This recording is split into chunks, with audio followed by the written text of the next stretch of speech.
au conseil départemental du Doubs. Et donc, vous avez face à vous Séverine Véziès, Bonsoir. qui représente ici la France Insoumise et la NUP, donc l'Alliance de gauche. Et c'est vous, madame, qui avez perdu dans la première circonscription face à Laurent Croisier, donc du Modem, qui est élu sur cette circonscription. J'aimerais savoir, on a entendu tout à l'heure votre réaction. Qu'est-ce qui, selon vous, fait que vous n'avez pas réussi à accrocher cette circonscription?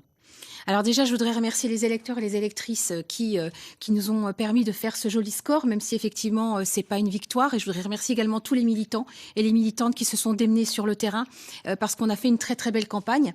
Après, force est de constater que celles et ceux qui ont le plus intérêt à ce que ça change dans ce pays, eh bien, c'est là que se trouve le plus gros de l'abstention. Et donc, une des raisons pour lesquelles on n'a pas réussi Donc à les décrocher. quartiers populaires, c'est ce que... Oui, les quartiers populaires, mais pas que. Hein. Je pense qu'il y a aussi une abstention importante en ruralité, dans les milieux populaires. Donc plutôt que quartier populaire, je parlerai plutôt de milieu populaire, mais également chez les jeunes. Hein, et voilà, on a eu ça a été très compliqué pendant cette campagne d'avoir véritablement un débat.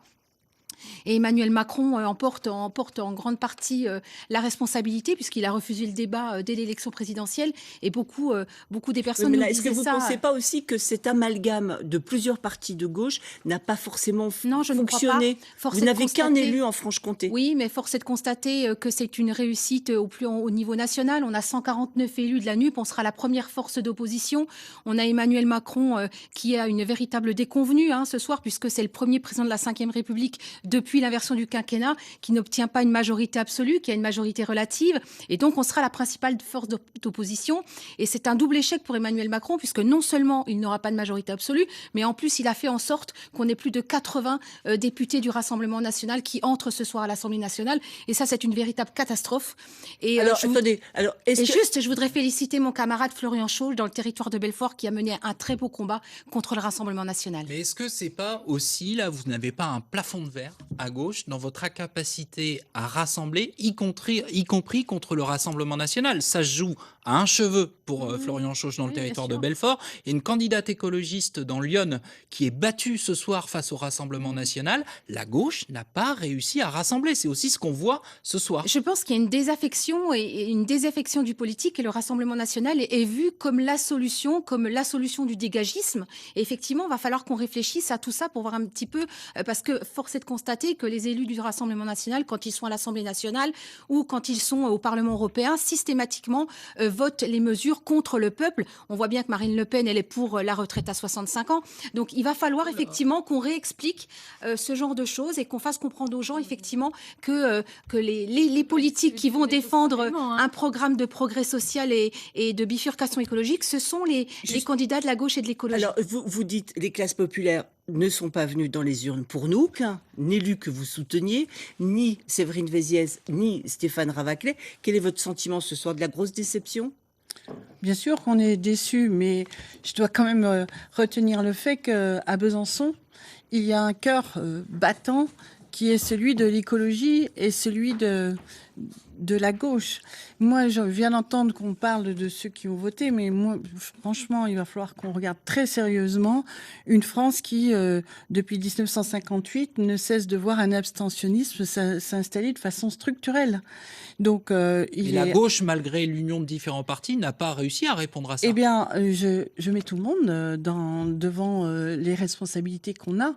Je pense que là, aujourd'hui, on va avoir un Parlement qui va être très divers, qui va être du coup dans une autre forme, parce que c'est complètement inédit, ce qu'on on en va vivre aujourd'hui. Et donc, il va falloir savoir travailler avec ces différentes formes. Justement, Et ça, vous parlez de Monsieur travailler Macron, avec, parce qu'il y aurait à peu près entre 28 et 30 députés Europe Écologie Oui. Les Verts.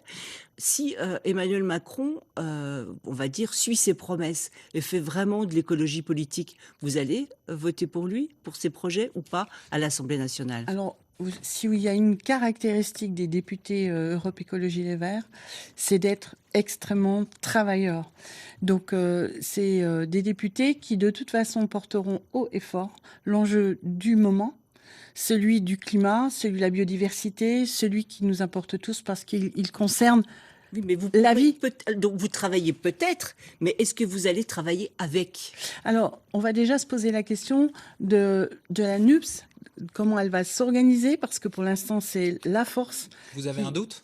Non, non, non, c'est l'organisation qu'on va adopter. Je ne vais pas parler pour les députés. Moi, je suis là aujourd'hui en train de constater qu'il y a une force. La deuxième force, c'est la NUPS.